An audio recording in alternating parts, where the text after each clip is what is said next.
Assalamualaikum warahmatullahi wabarakatuh. Saya Andrian Syah akan mempresentasikan sebuah jurnal yang berjudul Perkembangan Konstitusi di Indonesia.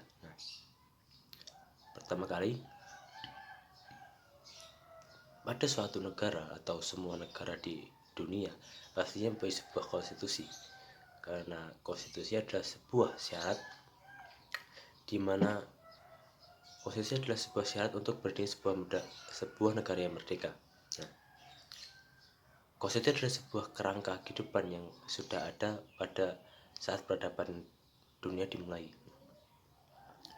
Dan konstitusi itu hampir sebuah negara itu setuju adanya kehidupan bernegara yang konstitusional. Nah, adapun ciri-ciri pemerintahan yang konstitusional adalah memperluas wilayah politik, lalu memberi kekuasaan legislatif kepada rakyat, dan menolak pemerintah yang otoriter.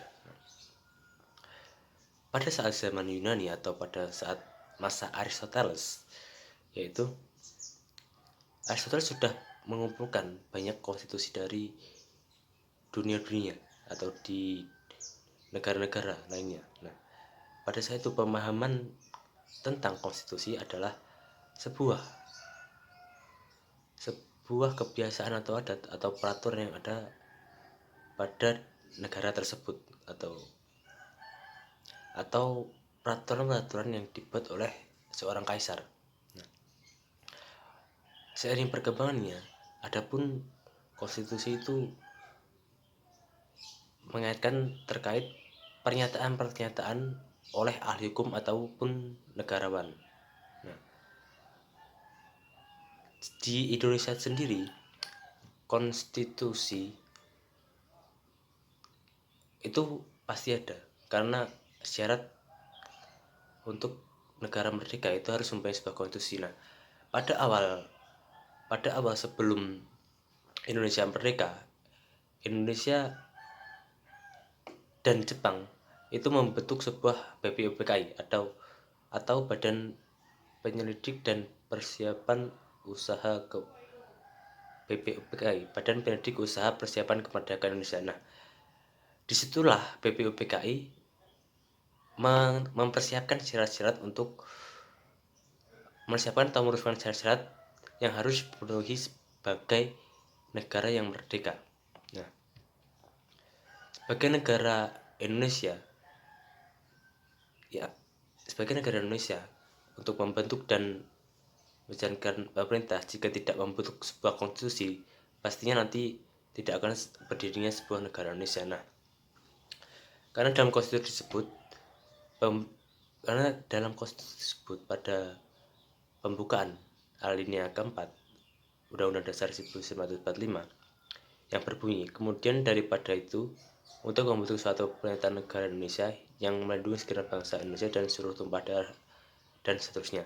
Nah, dari pernyataan tersebut itu Undang-Undang 1945 menyuruh untuk membuat sebuah pemerintahan yang dicita-citakan. Nah, dan pada pasal 4 ayat 1, baik sebelum atau sudah diubah, menyebutkan bahwa presiden itu memegang kekuasaan pemerintah menurut Undang-Undang Dasar.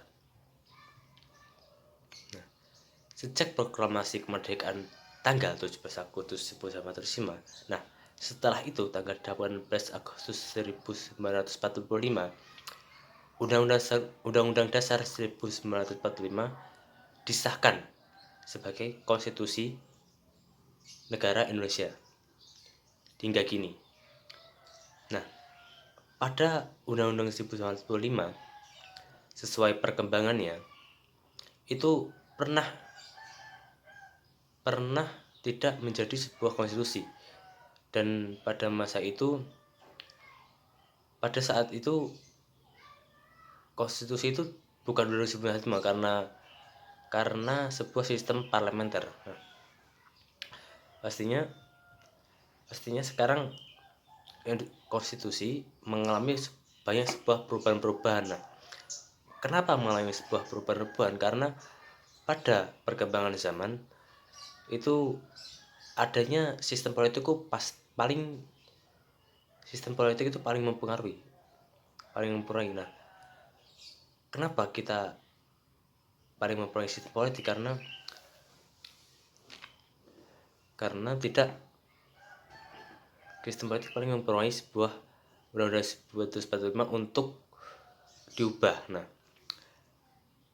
apa yang namanya perubahan itu pasti mempunyai sebuah tujuan. Nah, tujuan yang dicita-citakan tersebut namanya ius constituendum. Nah, mungkin hanya itu saja yang bisa saya sampaikan. Kurang lebihnya saya meminta maaf. Assalamualaikum warahmatullahi wabarakatuh.